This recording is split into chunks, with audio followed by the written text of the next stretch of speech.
Welcome to the Social Impact Level Up podcast. This is where we blur the lines between business, nonprofit, and impact. I'm your host, Wendie V, and in season 3, we're redefining success for social entrepreneurs looking to grow their revenue. If you have reality-changing ideas, this is the place for you. Let's jump right into today's episode. Welcome back to another episode of the Social Impact Level Up podcast. What do you get when you need to start a new business and you don't exactly know how to do it? Who do you turn to? And who do you turn to if that business is in cannabis? This is a tricky question, and it's something that I know I can answer because I have my partner, Ashley Wynn-Grimes, here to help me with this question. So Ashley, besides this and getting into holistic business, I know we want to talk a little bit about you and cannabis nursing. So let's hop right into today's conversation and tell people, who are you and how do you make an impact? Yeah, so my name's Ashley Wynn-Grimes. I've been a nurse for 16 years. Next year, it'll be 17 years. Can you believe it? It's like bananas. And I started off in traditional nursing just like everybody else does. So, we walk in, give people medicine, and then you walk out and you might do some assessments, stethoscope, the whole thing. And then I got my master's degree in nursing education. And that's when I started climbing the leadership ladder in healthcare. So my favorite job was a transition to practice program where I got to onboard new grad nurses in their first year. So it was my job to literally sit with new grad baby nurses for an entire year right after they graduate and make sure they weren't being bullied, make sure they understood skills, they were navigating hospital life, navigating work-life balance. That was my job. Best time ever besides the commute. And then I ended up in corporate shortly after, a few other jobs in between, but I went to corporate working for 14 hospital system, doing performance improvement and project management, like multi-million-dollar projects and such. And that wasn't a lot of fun for me because the focus was always about money. It wasn't really about actual patient impact. And so in that stage, I had burned through my career. I had climbed the ladder. I'd gone through all these things and I found myself being burnt out. And so that's when I started to uncover holistic modalities like yoga, and cannabis came up for me really around understanding the endocannabinoid system. And so for me, that's when I spiraled into how do I care for my wellness? I was burnt out. I had just recently dealt with a cyber theft. $15,000 was stolen out of my bank account, all while I'm saving a hospital $1.4 million at the same time. How is that a thing? And so over the past 7 years, I have really expanded my understanding of what holistic healing and wellness could be, primarily through my own journey of understanding and uncovering that, and also helping other people to do the same. And so I started off with educating patients on how to leverage cannabis in a therapeutic sense, not I just want to smoke to get high sense. I remember one of the first people that I had talked to, she's allergic to lemon. And she came to me and she was like, for some reason, when I smoke this strain or that strain, I cough. And I'm like, well, does it have this particular ingredient or in it? And she's like, oh, I don't know. How would I know? And I'm like, well, you get it tested and all those things. And come to find out, she was very sensitive to an ingredient in the cannabis. And so that's kind of where it started. Where we landed with all of this is, I do have a virtual course, cannabis education for healthcare providers like bud tenders and things like that, or just for people who want to better navigate their relationship with cannabis. I also host community with people who are looking to enter into the cannabis space. Recently, our nursing association has acknowledged cannabis nursing as a specialty, which is great progress in that regard. And I'm also a Reiki practitioner. I also do consultations with other healthcare businesses and, just a lot of other things. I've written books and things along those lines. It's just been ever a evolving story of how can I support healing? How can I support wellness?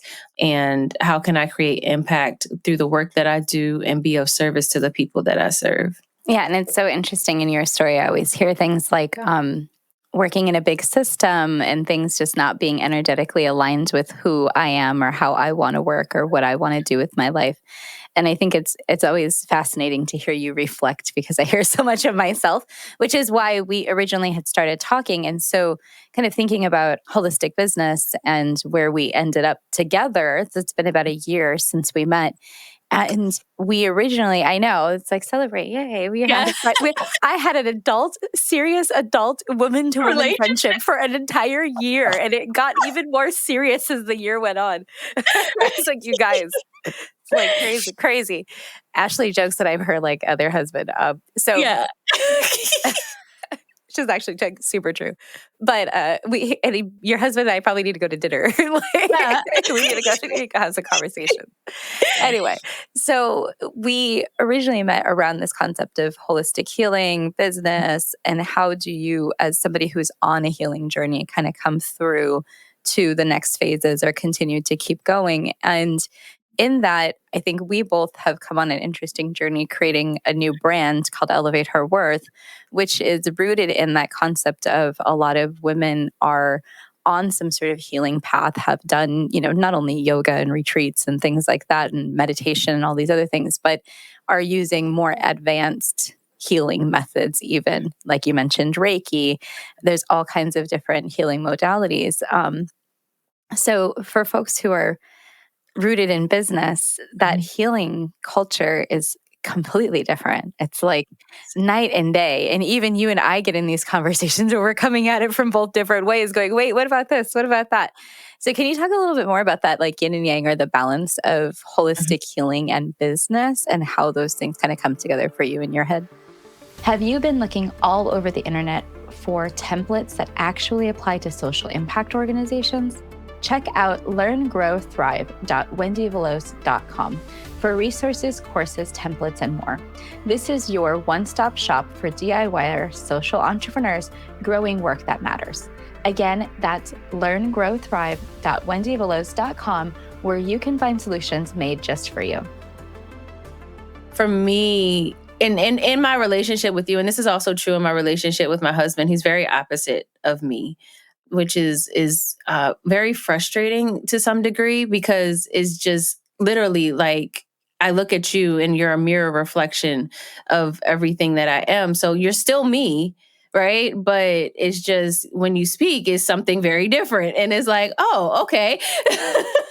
and this has been part of my personal healing work, like shadow work, or like uncovering the things that I'm uncomfortable with. And the same has been true for my husband. And then I kind of heard you reflect a little bit on that on your end as well. But I think there's a beauty to being able to be intentional about bringing both perspectives together, because it creates a whole. Like, yeah, I'm a whole entrepreneur without you, and so are you without me. But when we bring it together, it's that much bigger.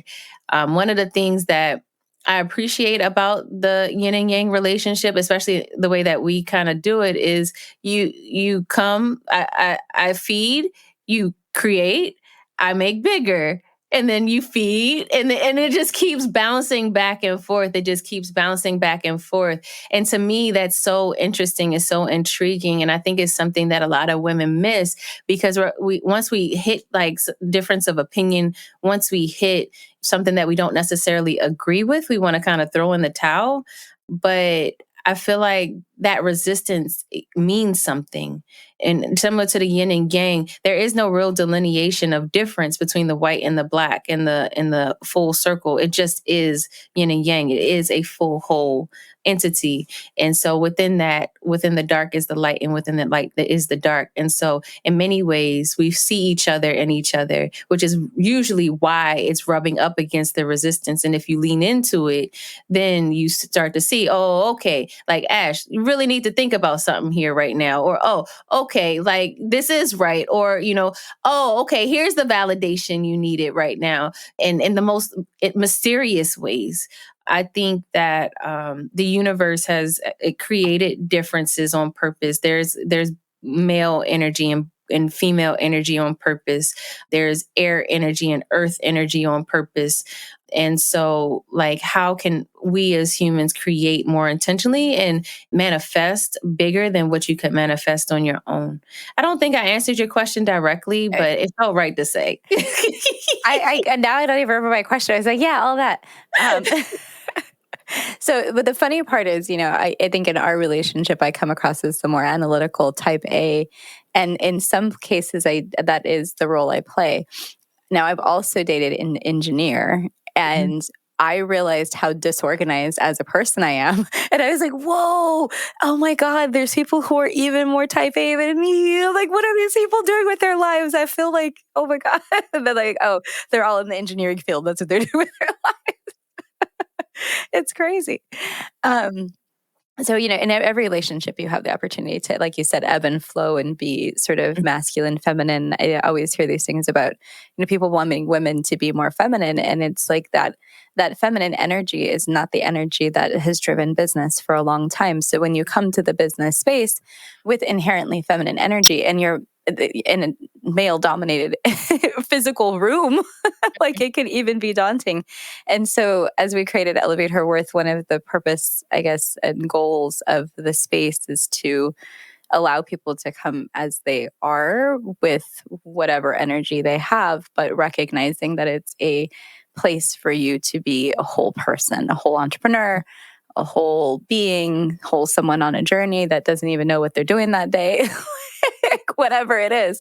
And I think that was the part that in the 2 events that we've done. So to catch people up, if you don't know what this is, Elevate Her Worth is a brand that Ashley and I created that's based on healing events and business development events. And for the 2 events that we've done so far, we've had, a dozen and then like 2 dozen women coming together to go with us in a half day sort of little mini journey. It's like, not a long journey, just a little short journey to, dig into the space of self, the space of business, the space of community, and to then come out with whatever transformation you take away. Right. So Yes. no prescripted outcome really. Yeah. And to talk a little bit more, like, and reflect a little bit more about these events that we've been doing and what that's meant for you. Well, it's been quite interesting because you're right. There is a very different, like business just runs different than the holistic, like spiritual mindset, right? Or the feminine kind of energy. And primarily because business was built to support a patriarchy, right? And so everything that comes out of the patriarchy directly supports it. So anything else generally is opposing to it. So there is a different level of communication that I've had to kind of pick up for people who do decide to attend Elevate Her Worth. I also find a little bit of resistance because it's not like common ideologies. For example, I deal a lot in the cannabis space, and some of the things I talk about in relation to cannabis, the world just isn't necessarily ready for. When I bring up the endocannabinoid system and the largest neuroreceptor system in the body, it's like, but it's cannabis though, because didn't y'all say it's gonna make my mind turn into an egg, right? Um, and so that's Not you with the dare reference. No. Nancy Reagan over here. Oh my right. goodness. Don't do drugs, everyone. Okay. Meanwhile, Meanwhile, everybody I know has done drugs, but never mind. okay. And some of those drugs are literally killing people. Opioids, literally. Literally, we have a whole society of people who are on opioids and cannot get off of them that have been prescribed by healthcare professionals, but you're still addicted. And it's still causing GI disruption. It's still causing you to continue to have pain. It's not even serving you in the way that you wish that it would. Your quality of life has decreased. And so when I come waltzing on the scene saying something like, well, maybe you should use a transdermal patch instead of, this or that, it's wildly different. And then a lot of the work that I do does rely on intuition. It's very, very intuitive. And a lot of people, and the sad part is even women are scared of their own intuition. And so, when I come on the block saying lean into your intuition, there's a fear response that comes up that's very unique to the people that we serve in this industry, because generally they're women entrepreneurs who are so used to that patriarchal perspective where it's like, whoa, whoa, whoa, this yang is really yanging over here. Like, what's going on? And I think the idea of business being driven, a lot like by the patriarchy and, historically, you want businesses to be transferred down to families and building wealth and building legacy. But that's not something that a lot of minority populations were really taught always, like sometimes, but not always. And so, at least for me, coming into entrepreneurship, understanding how or why those things are built that way, it's automatically not in alignment with my perspective sometimes. And I'm like, but why? Like, it's just the way it is. I'm like, no, but why? Like, why are we doing this way? There's definitely some like business networking events and things that run in specific prescriptive ways. And that's the way they were created, to run that way and be efficient. But it doesn't always allow people to have these genuine, long-lasting connections necessarily. It works off of repetition.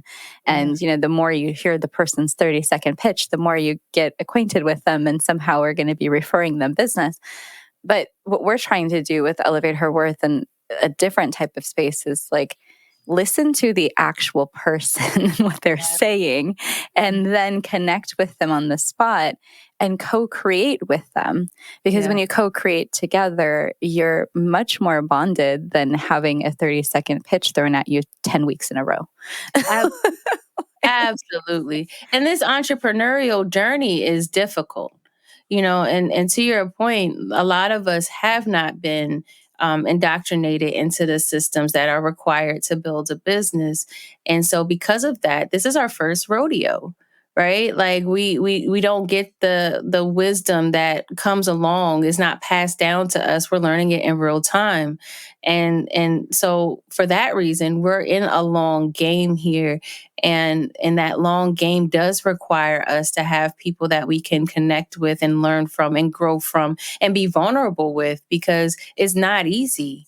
It's not all bells and whistles the entire time. I think I told you this once, Wendie. I remember very early on when somebody was like, I was crying ugly tears, like, and she was like, I can't believe I'm crying ugly tears. And I was like, shoot, I be crying ugly tears. It seemed like every day, because this ain't working.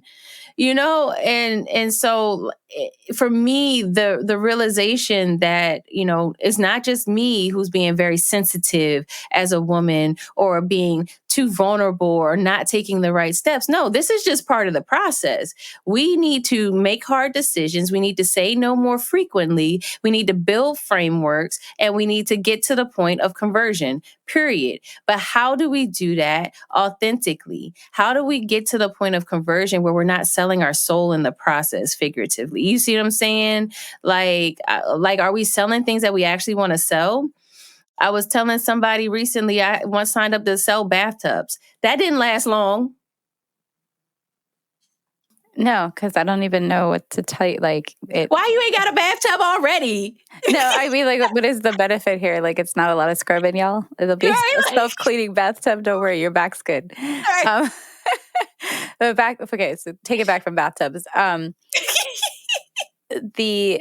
The thing that I think is interesting, and I was thinking about the outcomes of our events that we've had, people saying, well, I'm ugly crying, going from here, right? Ugly crying, feeling lonely, to I didn't even know I needed this. Like, this is a space that I didn't know it needed to exist. I didn't know it existed. Now that I'm here, I know it needs to exist. But also, I just didn't realize that I needed to plug in to support in this way. And I heard that really loud and clear with Hollow Tea. So tell people a little bit about our events. So the first event we had was a smaller retreat, which you and I hosted a majority of the conversations, and we had food and da-da-da-da. There was no theme, but somewhere along the lines, I decided we needed a theme. And we decided to hold the second event a little bit bigger, both this year in 2024. And the second event having a Halloween themed high tea theme, and had like doubled the number of people who came. But what I heard the difference, I think the first retreat was very introspective about me and my business and healing me through the activities that we're doing today in order to show up for my business. And what I heard in the second, not retreat, but in Hello Tea was I was feeling some sort of way about business or about myself.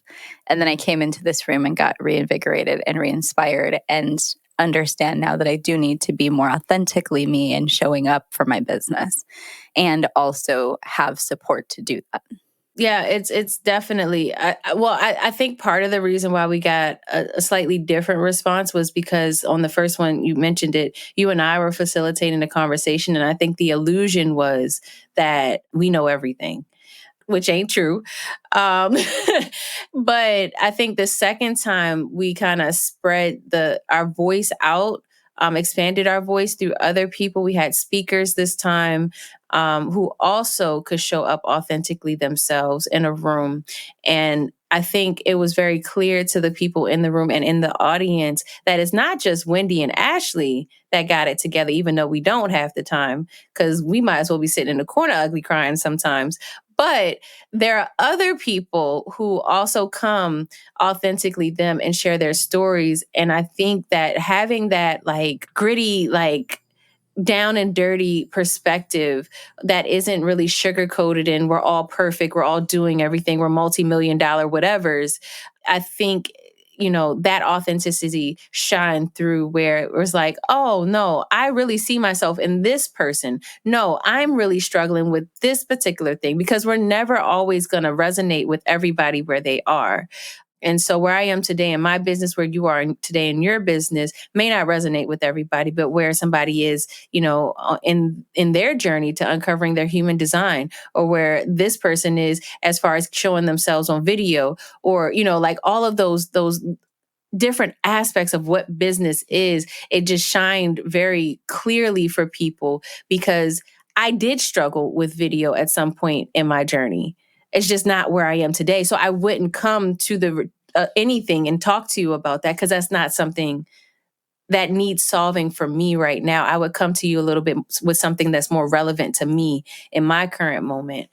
So I think that's why we got a slightly different response. And I think that the more that we continue to expand and be inclusive of people's perspectives, I think the more that we're going to see like that alignment and that resonating. And my hope is that people walk away finding their own business bestie, and to connect with an accountability partner, and maybe pick up a new holistic modality like tapping or dancing or, whatever, to just make this journey just a little bit more bearable. Yeah, there's so many things that I thought were really cool about adding in the other voices. Besides the speakers, we had vendors who were there for the high tea portion, and they just offered a different perspective in showing their own art and their own talents and what they bring. And each of them had like handmade things. So, they weren't necessarily selling just like manufactured things you get anywhere, but things that really did take a lot of effort. And I think the other thing that came through was the holistic healing part in the retreat that you and I did, that was done through wrapping crystals, and you led that. In Hollow Tea, we did that through a movement session with Dr. Udam. And it was really neat to see how what I took away from it was no matter what healing modality we bring to these events, it's encouraged and welcomed by the participants. And also people are able to struggle through that, like, this is making me pause and uncomfortable in my day. Yeah, Today. yeah, for sure. I mean, and that goes back to what I was saying earlier. Like sometimes, like we're because we say movement. Do it mean that we gotta dance? Does it mean that? Because I mean, we could just move our fingers and accomplish the goal, right? And so, like, that type of like resistance shows up in our business so often, where we're asked to do something. You ever have a client come to you and they ask you to do something that ain't on the menu? It's not on the menu, but you like, okay, well, let me figure it out. Because that's what entrepreneurship is. You solve problems. If you come to me with a problem and you think I can solve it, well, it must mean that I probably can. Let me figure it out. right? And so, and those moments are so uncomfortable. And I think, but those are also some of the most rewarding experiences that I have. Those are also some of the most, like, I learn the most from those experiences, and usually the most lucrative, especially the first time. The second, third, and fourth, maybe not, but the first time usually works out very well. You're so funny. I think I have one of those on the horizon now that you mention it. So I know we have about 5 or 6 more minutes that we're going to be talking. So I wanted to get through this kind of discussion of Hallow Tea and reflecting on our events and things. So for folks who are not familiar with Elevate Her Worth and all of the other lives and content that we've done, we have developed an Instagram, we have a website, we've got events that we're putting on. And all of this is around holistic business and healing for women, creating community, connecting to yourself, finding clarity, clearing your blockages.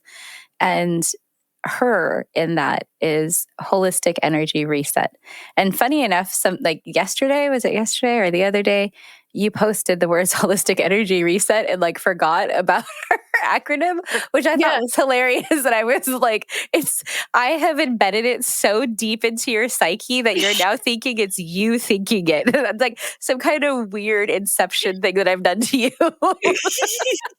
Dude, well, actually, I was actually posting energy reset, and then I went back when people started, like, when you liked it. In fact, when you liked it, I went back. I was like, no, holistic energy reset. Like, why not? Like, that's what we need right now, because we developed that for a reason, and it means something. And I feel like now more than ever, I think it means more to people, even outside of the brand, just to feel like you're considered a whole person, and you think about the energy, and there's a time for us to reset. Like, to have that concept come together for people, I think, like, we're just in need.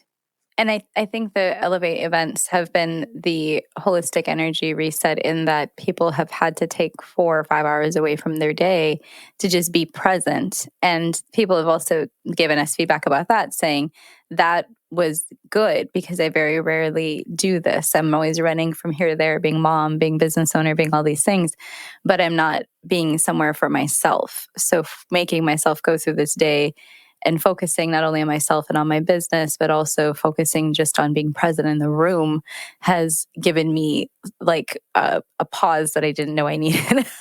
Like, that's the idea. Yeah.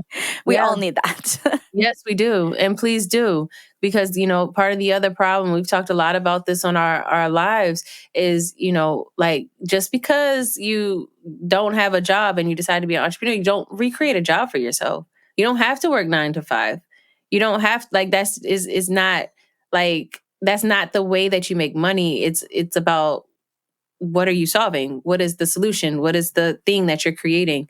And if it takes you 10 minutes to come up with the solution, it just took you 10 minutes to come up with the solution. Nobody else needs to know that. And then you do sell you a little 10-minute solution. Okay. On Instagram, the Instagram takes you an hour. Right. That one video takes you an hour. You're like, dang, that's a 10-minute Right. solution. I got to market it for an hour. Right. Anyway, so looking forward, I think we're interested in having folks connect with us for Elevate Her Worth. We're interested in people going to the website, elevateherworth.com. You'll be able to get the Balanced Business Guide, which will also be linked in the show notes. And our Balanced Business Guide is something that we put together to help people do the holistic energy reset thing on their own, essentially, over the course of just a quick video, some email tips, walking you through, how can you boost your revenue and, really by boosting your mindset, essentially.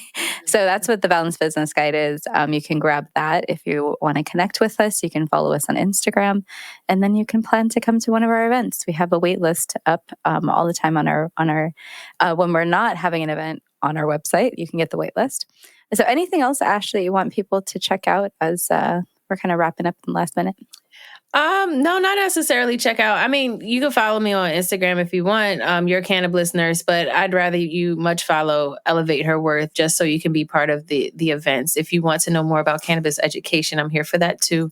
But I think generally speaking, I did want to just mention one thing that I took away from our last event. I remembered my human design. I forgot, and because it had become such a intentional thing in the beginning, that like certain things that I had decided that we're just going to do, and I hadn't really thought about it in a while. But while we were there, I was like, oh, yeah, you are a projector. Oh, yeah, you are a 3-5. Oh, yeah, friendship is your thing. Right. And so, yeah.